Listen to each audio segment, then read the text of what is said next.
벌써 마가복음이 55번째 말씀으로 여러분들과 말씀 나눕니다. 저는 마가복음을 시작한 지가 엊그저께 같은데 벌써 마가복음이 이제 마지막 장 한 장만 남겨두고 있습니다. 저는 벌써인데 여러분들은 이렇게 오래 했나 이렇게 생각하는지 모르겠어요. 자, 오늘은 그 쉬운 5번째 이야기인데 한번 따라하겠습니다. 너희보다 먼저 갈릴리로 가리라. 자, 오늘 여러분들과 같이 봉독한 그 마가복음 16장 1절부터 8절을 토대로 해서 너희보다 먼저 갈릴리로 가리라라고 하는 말씀의 타이틀을 가지고 오늘은 나누고자 합니다. 오늘은 그동안 전했던 메시지도 다 그랬지만은 오늘은 여러분들이 조금 정신을 집중해야만 하나님 오늘 본문에 있는 말씀을 잘 이해할 수 있을 것 같아요. 그래서 여러분들이 생각을 좀 모두는 귀한 시간 되어주기를 원합니다. 자, 우리는 지난주에 여러분들과 함께 그 십자가가 주는 용기, 그래서 십자가는 어떤 용기를 주었는가, 십자가의 죽음 앞에서 주님의 제자라고 이야기했던 그 아리마대 사람 요셉도 또 그 주님의 제자라고 자칭했던 니고데모 같은 사람도 전혀 음성적으로 하나님을 대놓고 믿는 사람이 아니라 그냥 음성적으로 믿었던 사람이 십자가의 사건 앞에서 주님을 고백하는, 그리고 또 특히 불신자 같은 백부장도 이 어마어마한 십자가의 사건 앞에서 주님 앞에 돌아오는, 그리고 가이사에게만 충성했던 평생 충성의 맹세를 예수님에게 충성하는 이러한 그 십자가가 주는 용기를 저와 여러분들이 지난주 말씀을 통해서 좀 보았습니다. 그렇다면 오늘은 여러분들과 말씀을 드리고자 하는 것은 오늘은 예수님이 부활하신 사건에 대해서 이야기해주고 있어요. 그런데 오늘 본문은 빈 무덤 앞에서 떨고 있는 세 여인에게 흰 옷 입은 청년이 하나 나와서 예수님이 살아나셨다라고 하는 소식을 우리에게 전해주고 있어요. 자, 오늘 본문 말씀을 한번 보도록 하겠습니다. 자, 1절 한번 보실까요?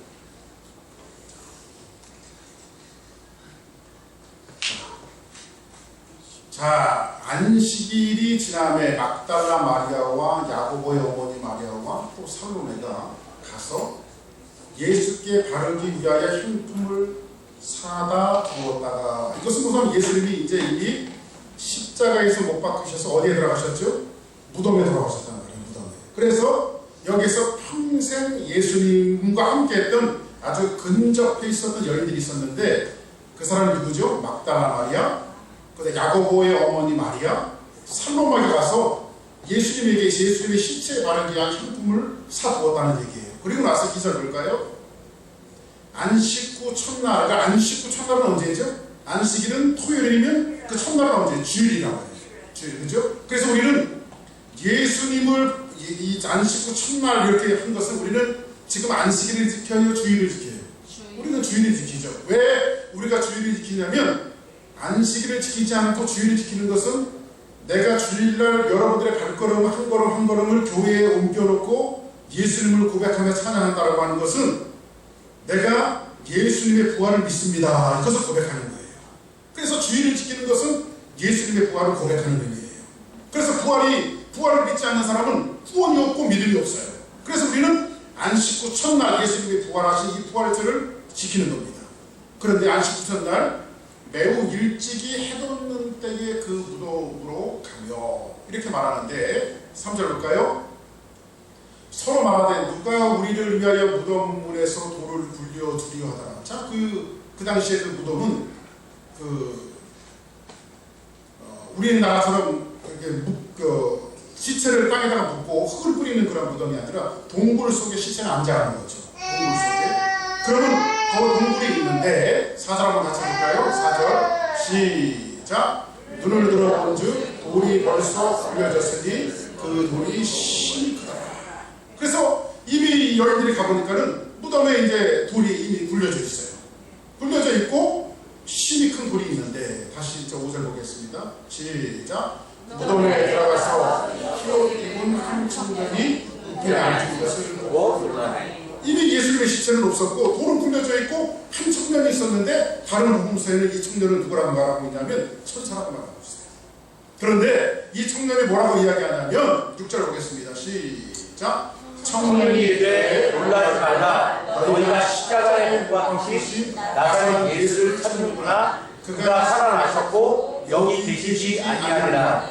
보라 그를 두었던 곳이라. 그러면 이 천사가 뭐라고 이야기하냐면 이미 너희들에게 약속한 대로 이미 나사렛 예수가 못 박히신 나사렛 예수가 살아나셨고 여기에 계시지 아니하니라. 보라 그 누웠던 곳을 보라. 그 두었던 곳을 봐라. 이렇게 말하죠. 그러면 예수님은 무덤에서 이미 부활하신 것을 이야기해주고 있어요. 그리고 나서 이제 성경은 뭐라고 말하냐면 이제 예수님께서 이 7절에 있는 말씀을 여러분들이 한번 집중할 필요가 있어요. 7절 보겠습니다. 같이 한번 봅니다. 시작. 가서 그의 제자들과 베드로에게 이르되 예수께서 너희보다 먼저 갈릴리로 가시나니 전에 너희에게 말씀하신 대로 너희가 거기서 배우리라 하라 하는지라. 자, 그러면 보세요. 예수님은 부활하셨어요. 믿으시면 아멘 하시기 바랍니다. 네. 그러면 세 여인이 예수님이 부활하신 무덤에 갔는데 예수님이 계셨어요? 안 계셨어요? 안 계시고 누가 있었죠? 청년 있었단 말이야. 복음서들이 이야기하는 거죠. 청년이 있었는데 청년이 뭐라고 이야기하냐면 너희들이 십자가에 못 박히신 이 나사렛 예수는 여기 계시지 않다. 그럼 어디 있습니까? 가서 그의 제자들과 베드로에게 이르기를 예수께서 너희들보다 먼저 어디로 가셨다? 갈릴리로 가시나니 전에 너희에게 말씀하신 대로. 그러면 예수님께서 갈릴리로 가셨다고 하는 것은 전에 말씀하셨어요? 안 하셨어요? 예수님이 죽음 이후에 먼저 내가 너희들보다 먼저 갈릴리로 가겠다 이렇게 말씀하셨단 말이에요. 그리고 너희가 거기서 예수님을 볼 것이다 이렇게 말합니다. 자, 그러면 여기 이제 이 말씀이 얼마나 중요한지요. 다른 복음서에도 이 말씀을 똑같은 말씀들을 기록하고 있어요. 우리 성경을 찾아봤는데요. 그 다음 한번 마가복음 16장 24절 여기 보세요. 자, 예수님이 이 말씀을 하시기 전 14장에 보니까 뭐라고 말하냐면 그러나 내가 살아난 후에 너희보다 먼저 어디로 가리라? 갈릴리로 가리라. 갈릴리. 그럼 예수님이 부활하신 예수님이 먼저 갈릴리로 계시겠다는 얘기죠. 자, 그러면 또 한번 그 다음에 보세요. 마태복음 28장 봅시다. 자, 10절에 있는 말씀입니다. 시작. 이에 예수께서 이르시되 무서워하지 말라. 가서 내 형제들에게 갈릴리로 가라 하라. 거기서 나를 보리라 하시니라. 여기서 먼저 갈릴리로 가라라고 하는 말은 없지만 예수님이 먼저 어디 가 계시다는 거예요. 부활하신 예수님이 누구들보다 먼저? 제자들보다 먼저, 너희들보다 먼저 어디로 가셨다? 갈릴리로 가셨다고 말하고 있어요. 자, 그러면 또 한번 볼까요? 마태복음 26장 31절. 자, 시작. 그때에 예수께서 제자들에게 이르시되 오늘 밤에 너희가 다 나를 버리리라. 기록된 바 내가 목자를 치니 양의 떼가 흩어지리라 하였느니라. 그 다음 한번 보세요. 시작.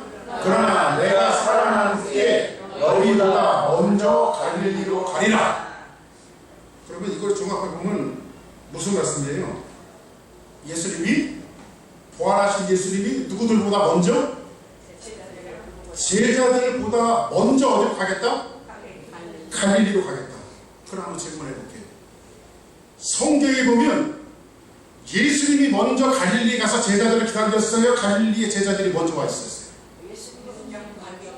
예? 보세요. 갈릴리로 예수님이 부활하신 예수님이 먼저 가신다고 말했는데 실제로 성경에 보면 제자들이 먼저 갈릴리에 있었어요? 예수님이 먼저 갈릴리에 계셨어요? 제자들. 그래요. 제자들이 먼저 가셨단 말이에요. 그렇죠? 제자들이 먼저 갈릴리에 가서 고기를 잡고 그 이후에 예수님께서 찾아가셔서 제자들을 부르시잖아요. 그렇죠? 그럼 이거 참 난해한 문제입니다. 성경을 보니까 예수님이 왜 약속을 안 지켰을까요? 내가 분명히 성경 곳곳에 너희들보다 먼저라고 하는 말을 굳이 쓰셔가면서 너희보다 먼저 내가 갈릴리로 가 있겠다라고 약속을 하셨는데, 그리고 또 이게 또 예수님이 얼마든지 그 갈릴리로 먼저 가실 수 있는 것은 뭐냐면 부활하신 예수님은 시공간을 초월하시는 모습을 보여주시죠. 성경에 보니까 엠마오로 가는 제자들에게도 나타나시고 마가의 집에는 2번이나 나타나시고, 그래서 예수님이 시간 기도하시면서 분명히 제자들에게 나타내 보이시는 그 현장들을 보여주고 있는데 오늘 예수님이 얼마든지 제자들보다 먼저 갈릴리로 가셔서 계실 수 있는데도 불구하고 예수님이 지금 먼저 갈릴리로 가신 것이 아니라 제자들이 먼저 갈릴리로 가 있었어요. 그리고 예수님은 그 나중에 갈릴리 가서 고기를 잡는 베드로를 먼저 부르시는 이런 장면들을 요한복음 21장에 우리 보면 나와 있잖아요. 그죠? 그러면 왜 먼저라고 하는 말을 쓰시면서까지 갈릴리로 가시겠다라고 말씀하셨는데 왜 약속을 안 지킨 걸까요?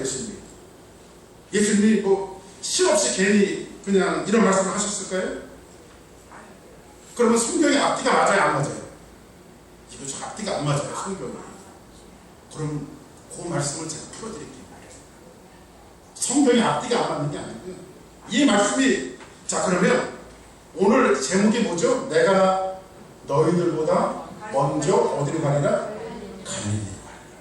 그러면 이 갈릴리로 가신다라고 하는 말씀이 있었는데 우리는 갈릴리라고 하는 단어를 좀 이 지명을 해석해 볼 필요가 있어요.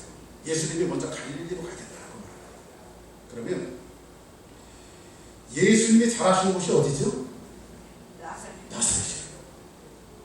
나사렛이라는 동네는 어느 지방에 있어요? 갈릴리 지방에 있어요. 갈릴리 지방. 그러면 이 갈릴리 지방은요 이스라엘 지명 중에서도 가장 못 살고 힘든 지역이 바로 갈릴리 지방이에요. 그리고 변방 중에 변방이고 그 갈릴리 중에서도 나사렛이라고 하는 동네는요 더 후미지고 어둡고 가난한 사람들이 모였던 동네가 어디냐면 바로 나사렛이에요. 그러면 갈릴리와 나사렛의 뜻은 이런 뜻을 갖고 있어요. 어떤 뜻을 갖고 있냐면요 가난, 멸시, 아픔, 저주, 흑암, 사망 이런 모든 것들이 총체적으로 녹아져 있는 곳이 어디냐면 바로 갈릴리예요. 한번 다시 한번 따라하겠습니다. 가난, 멸시, 아픔, 저주, 흑암, 사망의 땅. 그게 어디라고요? 갈릴리예요. 그 가운데서도 가장 천대받던 땅이 어디라고요? 나사렛이라고요. 그래서 성경 곳곳에서 뭐라고 말하고 있죠? 나사렛에서 무슨 선한 것이 날 수 있느냐? 나사렛은요 얼마나 사람들에게 멸시와 천대를 받았던 땅인지 나사렛이라고 하는 동네는요 선한 것이 나올 수가 없어요. 선한 것이.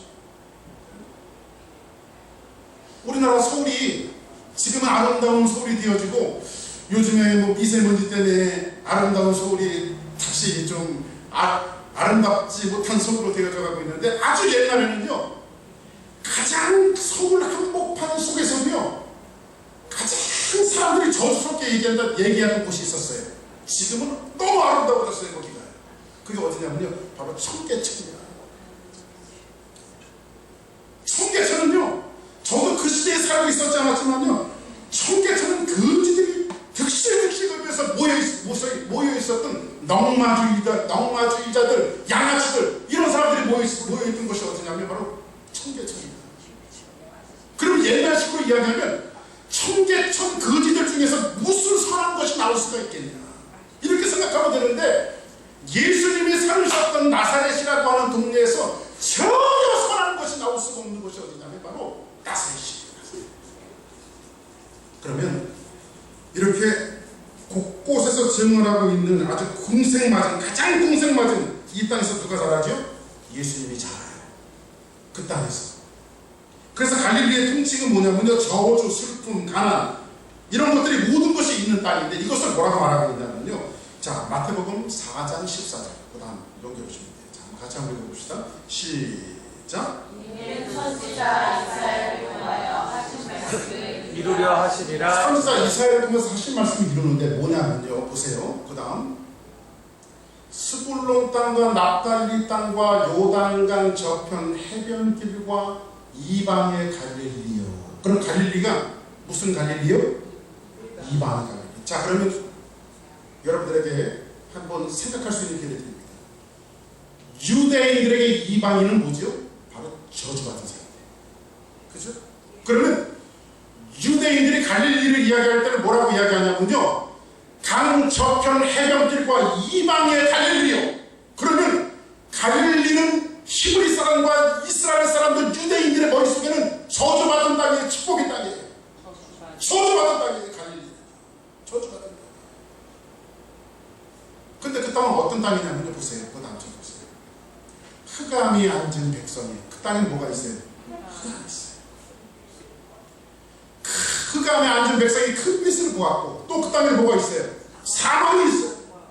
사망의 땅과 그늘에 앉은 자들이 뭘 보았도다? 빛을 보았도다 하니라. 이렇게 말하고 있어요. 그러면 총체적으로 한번 그러면 갈릴리를 여러분들에게 한번 정리를 해드렸는데, 갈릴리는 축복의 땅이에요, 저주의 땅이에요? 생명이 있는 곳이에요, 사망이 있는 곳이에요? 빛이 있어요, 어둠이 있어요? 어둠이 있어요. 그렇죠? 갈릴리. 수많은 어둠과 저주와 생명이 없는 것이 없다는 바로 갈릴리예요. 그리고 사람들의 인식 속에서도 우리나라 옛날 청계천 다리미처럼 거지들이 득실득실거리고 양아치들이 득실득실거리는 그런 저주받은 땅이 어디냐면 바로 갈릴리며, 그 갈릴리 땅에서도 나사렛에서 더 저주받은 땅이 어디냐면 바로 나사렛이라는 거예요. 그러면 예수님이 오늘 말씀을 통해서 뭐라고 말하냐면 내가 너희들보다 먼저 갈릴리로 가리라 이렇게 말씀하시잖아요. 갈릴리로 가리라. 그러면 조금 이따 한번 이 말씀을 종합을 해드릴게요. 여러분들 집중력을 좀 보셔야 돼요. 자, 그 다음 한번 말씀 봅시다. 나사렛에서 자라게 되신 것들을 선지자들이 예언을 했는데, 오늘 보세요. 이게 선지자 예레미야를 통하여 말씀하십니다.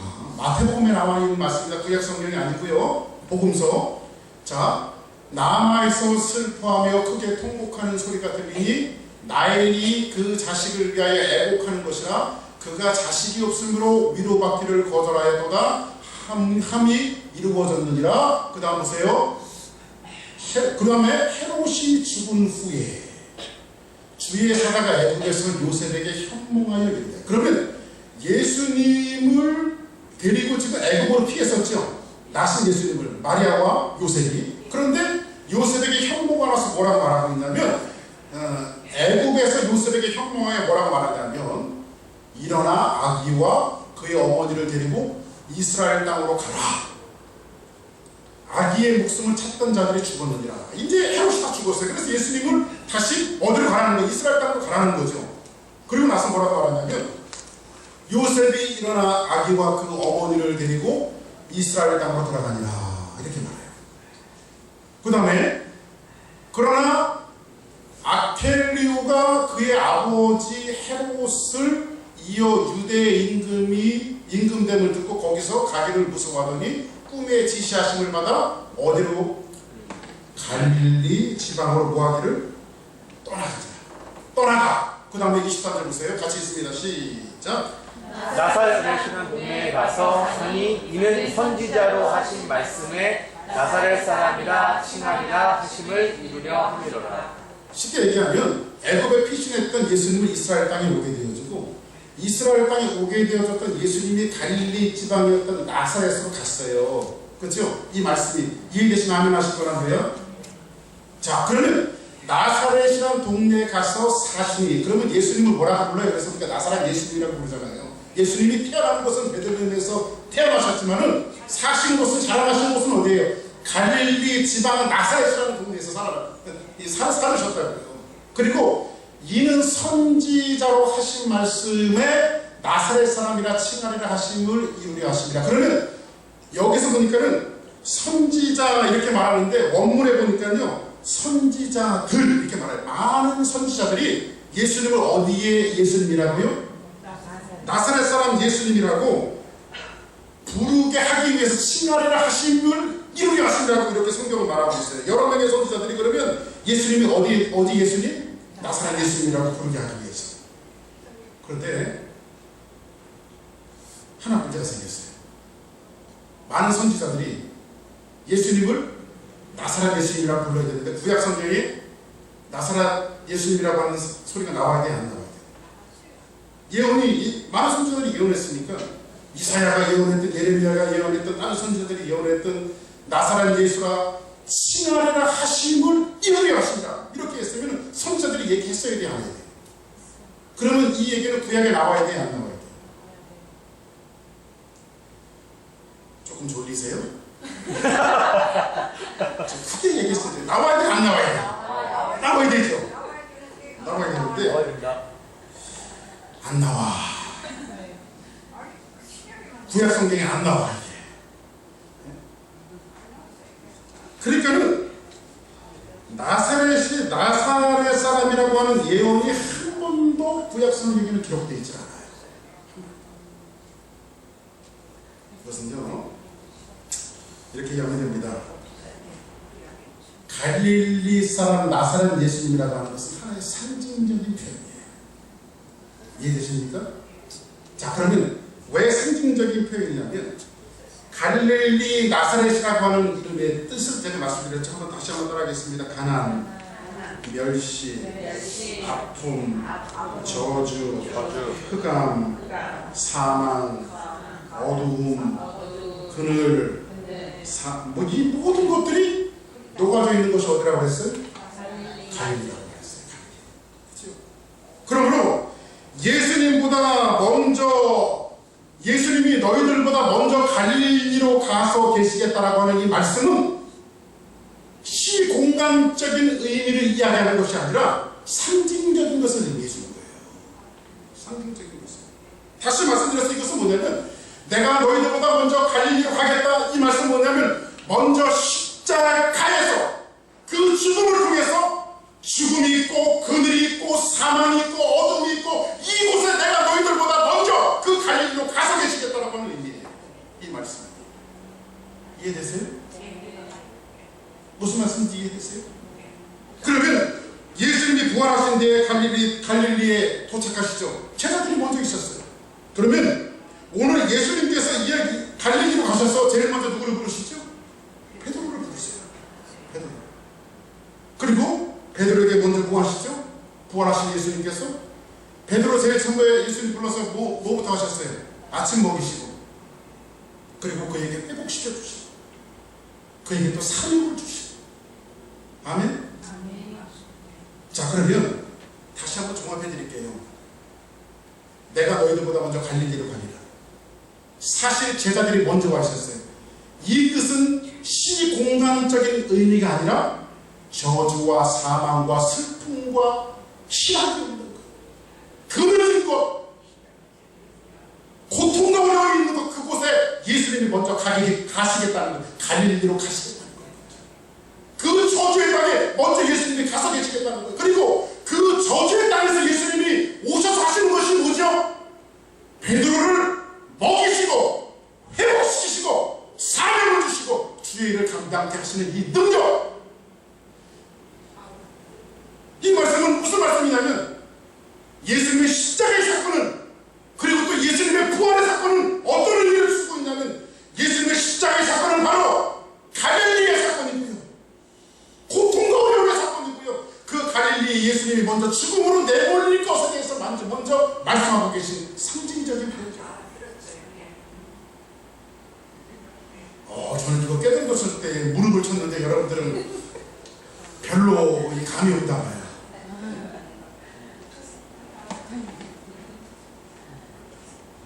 자, 그러면 예수님이 부활하신 이후에 우리가 한번 가만히 예수님의 흔적을 살펴보면요. 예수님이 한 목자장이 되셨어요. 한 군데를 우리를 모르시는 그런 장면들을 우리가 보게 되죠. 근데 예수님이 하시는 말씀은 한번 이런 말씀인 것 같아요. 한번 따라하겠습니다. 내가 앞장서서 너희를 인도해내겠다. 할렐루야. 자, 그러면 예수님께서 뭐라고 말하냐면 지금 예수님은 제자들 한 분들을 자꾸 몰아놓으세요. 어디를 몰아놓으시죠? 자, 보세요. 예수님이 십자가에서 죽으셨어요. 그리고 많은 제자들을 예수님이 몰아놓으셨던 것이 어디예요? 갈릴리로 몰아놓으시나 갈릴리. 그리고 이 제자들이 뭘 해요? 갈릴리에서 고기를 잡아요. 그렇죠? 사망과 저주의 땅으로 다시 돌아가요. 뭔가 제자들이 자신들이 할 수 있다고 요동치고 몸부림칠 때는 주님이 그냥 놔주셨어요. 그러나 그들이 막바지에 갈릴리에 이르렀을 때에 주님이 그때부터 그들을 회복시키기 시작해요. 우리 주님은 바로 그런 주님이에요. 우리의 상황이 어떨 때는 급하고 힘들고 어려운 쪽으로 우리가 몰려드는 것 같아요. 이 수영 물에 빠진 사람들, 구조하는 사람들 얘기 들어보면 그런 경우가 있대요. 사람 살려 해갖고 물에 빠지면요 이제 구조하러 들어가는 거예요, 사람이. 근데 힘이 남아있을 때 그 사람을 보면 같이 죽는데요. 무조건 잡기 때문에. 그래서 가만히 힘 빠지기를 기다린대요. 힘 빠지기를. 그래서 나는 할 수 없습니다 하면서 물속에 들어갈 때 그때 잡아채서 그 사람을 구조한다고 하더라고요. 예수님의 방식이 그런 것 같아요. 제자들이 예수님이 뭐라고 말하냐면 수없이 그 전에 예수님께서 제자들에게 먼저 암시하세요. 내가 부활한 후에 너희들보다 먼저 갈릴리로 가서 이긴다. 근데 시공간적인 차원으로 이야기하면 예수님은 먼저 갈릴리에 계시지 않았어요. 이 갈릴리는 상징적인 것인데 예수님이 먼저 흑암과 저주 가운데 십자가의 죽음으로 내몰린 것에 대해서 먼저 예수님은 갈릴리에 가시겠다고 말씀하십니다. 내가 죽음으로 내몰리게 되어질 것이고 그 길이 바로 갈릴리의 길이다. 내가 어두운 그늘 속에 들어갈 것인데 그것이 바로 갈릴리의 길이다. 내가 고난의 길을 걸어갈 것인데 그것이 바로 갈릴리의 길이다. 내가 고통과 초스러운 길을 걸어갈 것인데 그것이 바로 갈릴리의 길이다. 그리고 예수님은 제자들을 몰아서 어디를 모시냐면 갈릴리로 집어넣으세요. 그리고 예수님이 주문하신 것이 있어요. 너희들 내가 갈릴리에 갈 테니까 갈릴리에서 나를 만나자고 말합니다. 한번 따라합시다. 갈릴리에서 나를 만나자. 자, 그러면 여러분에게 질문해요. 예수님과 우리가 만날 수 있는 유일한 한 때가 있어요. 성도들이, 주의하는 사람들이, 예수 믿는 사람들이 예수님을 유일하게 만날 수 있는 딱 한 장소가 있어요. 그 장소가 어디입니까?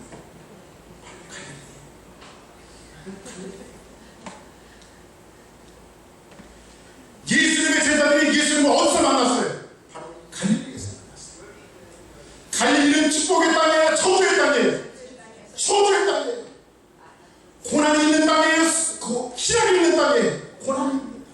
슬픔이 있는 땅이에요? 즐거움이 있는 땅이에요? 슬픔이 있는 땅이에요. 그리고 예수님은 그 제자들을 어디로 몰아오시냐면 바로 갈릴리로 몰아오시다. 그리고 갈릴리에서 만나자고, 십자가 앞에서 만나자고 주문하십니다.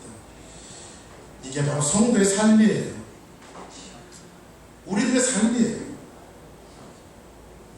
예수님이 앞서가셨어요. 어디로 먼저 앞서가셨죠? 먼저 어디의 길로? 갈릴리. 갈릴리는 뭐요? 고난과 죽음의 길.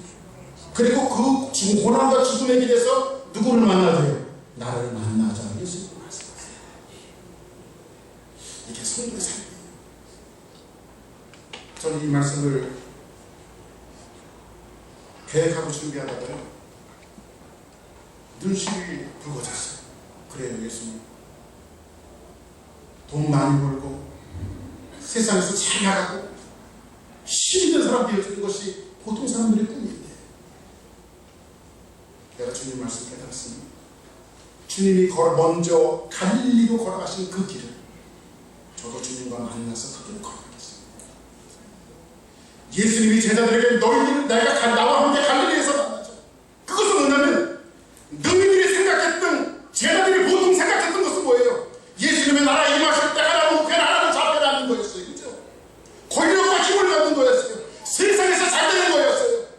세상에 대통령이 되고 국회의원이 되고 장관이 되어지고 돈 많이 벌고 거부가 되는 것이 제자들의 꿈이었어요. 근데 현대 교회 다니는 많은 사람들의 꿈이 그런 꿈일 수가 있어요. 예수님을 믿는 것이 예수 믿고 거부가 되어보자, 예수 믿고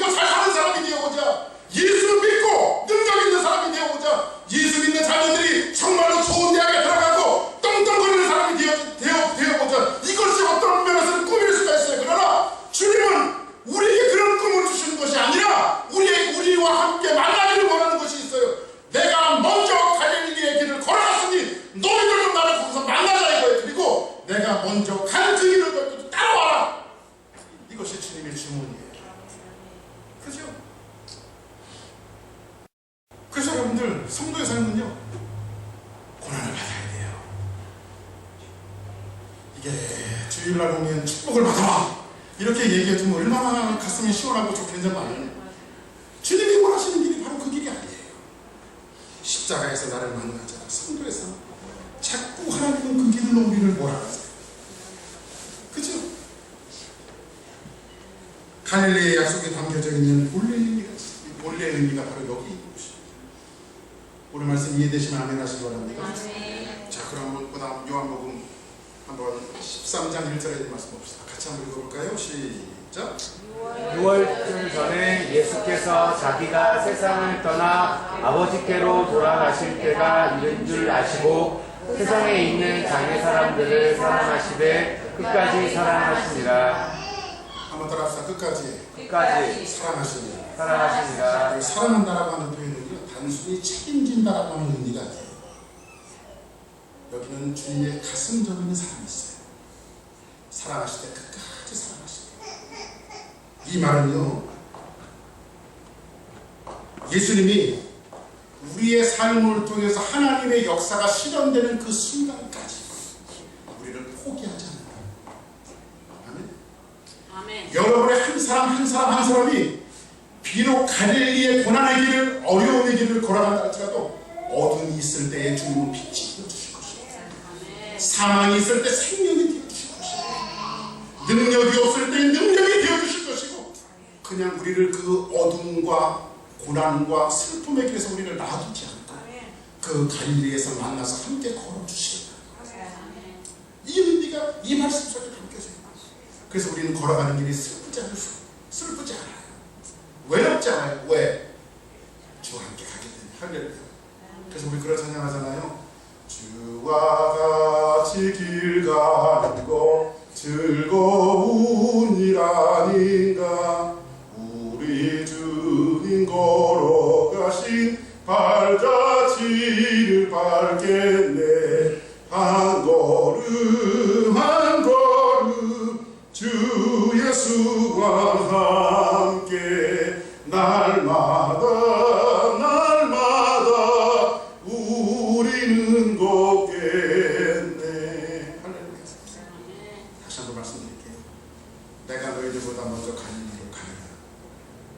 그 갈릴리는 시간과 공간적인 갈릴리가 아니에요. 예수님이 먼저 걸어가신 사망과 음침한 그 길이에요. 근데 그곳에서 예수님이 우리를 만나세요.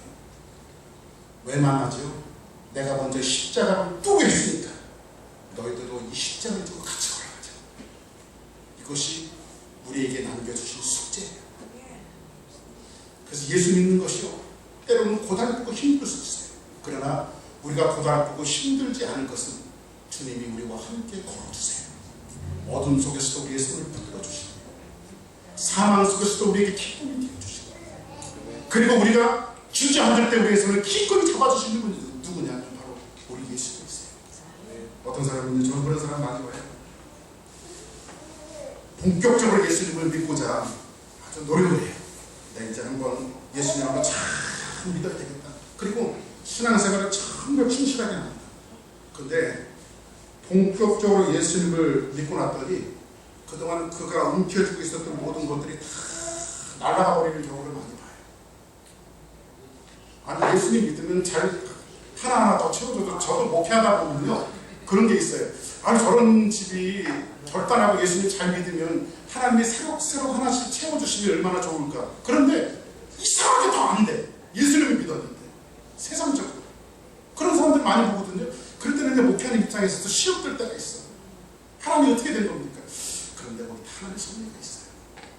제가 어떤 장로님을 한번 봤는데요, 이 장로님이 사업 참 잘하시는 분이었습니다. 예수님 잘 믿고요, 정말 교회 공동체 안에서 모든 사람에게 본이 되는 장로님이었어요. 부자세요. 엄청 부자세요. 근데 이 장로님이 하나님을 본격적으로 더 섬기고 더 헌신하고 더 하나님 앞에 올바르게 세워주려고 노력하니까요, 하나님이 이상하게 차례차례 그 손에 갖고 있었던 모든 것들을 다 걷어갔어요. 이런 사람은 그냥 세계의 모든 부모를 갖다 줘도 시원찮을 밤인데 손에 있는 모든 것들을 다 걷어갔어요. 근데 하나님의 목적은요, 이 장로님을 통해서 그 공동체 안에 뭔가 나타나기를 원하셔요. 수년 사이에 자기의 손에 있는 모든 부귀와 그동안 배웠던 모든 것들이 다 날아가 버렸어요. 자기가 갖고 있는 물질도 다 날아가 버렸어요. 설상가상 또 건강까지 위험한 시가가 왔어요. 그때 사람들이 조롱하기 시작합니다. 저 사람은 어느 교회 장로인데, 예수 잘 믿는 사람인데 왜 저렇게 어려움을 당해? 하나님이 살아계시면 저렇게 할 수 있어? 근데 이 장로님이 주님을 사랑하는 그 열정은 자기 재산이 날아가고 자기 건강이 날아가고요. 더 하나님 앞에 더 하나님 앞에 넘치고 더 하나님 앞에 그 음식하면서 강구하는 이 모습이 그 공동체 안에 굉장히 큰 본이 되어졌어요. 그리고 나중에 하나님께서 그 장로님을 다시 한번 회복시키셨습니다. 크게 축복하세요. 이 장로님을 통해서 보여주기를 원했던 것은 뭐냐면, 그가 하나님을 사랑하는 것은 돈에 있지 않고 권력에 있지 않다고 하는 사실을 공동체 안에 보여주기를 원했다. 사랑하는 여러분, 갈릴리 길은 그렇습니다. 여러분들이 예수를 잘 믿고 예수님을 따르고 예수를 섬기면 때로는 사망과 같은 음침한 골짜기를 걸어갈 때도 있어요. 죽음이 우리를 위협할 때도 있어요. 그것이 바로 갈릴리의 길이에요. 근데 그 길에서 여러분들이 하나님을 원망하고 불평하는 것이 아니라 더 하나님 앞에 매달리고 더 하나님 앞에 강구하고 더 신앙의 지혜를 붙들고 주님을 붙드는 이러한 용기 있는 신앙이 우리 가운데 있어야 되는데, 그것이 바로 예수님이 제자들에게 만나자고 하는 그 바로 갈릴리의 길이에요. 또 반대의 모습도 있어요. 어떤 사람은요, 예수님을 잘 믿었어요. 잘 섬겼어요. 근데 이 사람은요, 갑자기 물건의 축복이 막 엄청나게 주어지는 거예요. 하늘마다 잘 돼. 그래서 몇 년 만에 거부가 되었어요. 그런데 이 사람 또한요, 하나님을 믿는 믿음의 변질이 없어요. 똑같이 그 시간에 나와서 주님 앞에 가서 뭘 가르치고, 똑같이 그 시간에 나와서 하나님을 섬기고, 똑같이 그 시간에 나와서 하나님 앞에 봉사하고, 똑같은 일률적인 모습으로 하나님을 섬기고, 물질을 축복을 줘도 그 물질이 그 사람을 타락시키지 않는다라고 하는 것을 이 사람의 삶 속에서 보여주는 거예요. 이것이 진짜 신앙 아닙니까? 이게 진짜 믿음 아닙니까?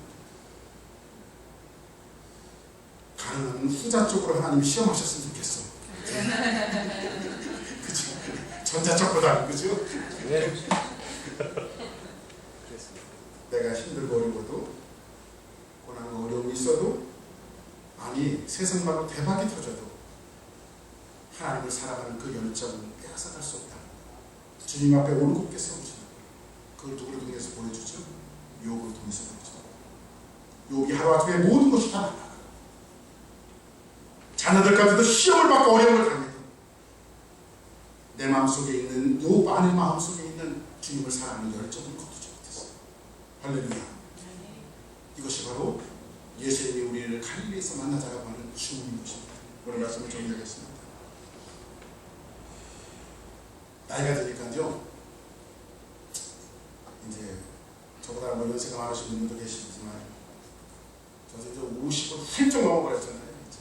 이제 50대 중반을 향해서 막 달려가잖아요. 제가 거기에 저보다 조금 이제 나이가 60이 되어지고 이제 70이 되어지고 그러면요, 모든 게 평준화가 와요. 무슨 평준화가 와냐면요, 많이 배웠느냐 덜 배웠느냐 이게 문제가 안 돼. 그냥 배운 사람이나 안 배운 사람이나 쓰는 용어들이 비슷비슷해. 교육의 평준화가 와요. 또 나이가 들면요, 젊었을 때는 이쁜 사람, 안 이쁜 사람 이게 표시가 나는데, 나이가 들면요 그냥 비슷비슷해요. 비슷비슷해요. 그치? 사람들이 그렇게 나이가 들면서 평준화가 와요. 근데 나이가 아무리 들어도요, 한 가지 그 사람이 갖고 있는 게 있어요. 그게 뭔지 아십니까? 바로 매력이에요. 매력. 이상하게 저 사람은 나이가 들었는데도 뭔가 끌리는 매력이 있어. 그치? 저 사람은 별로 많이 배우지 못했는데도 뭔가 끌리는 매력이 있어.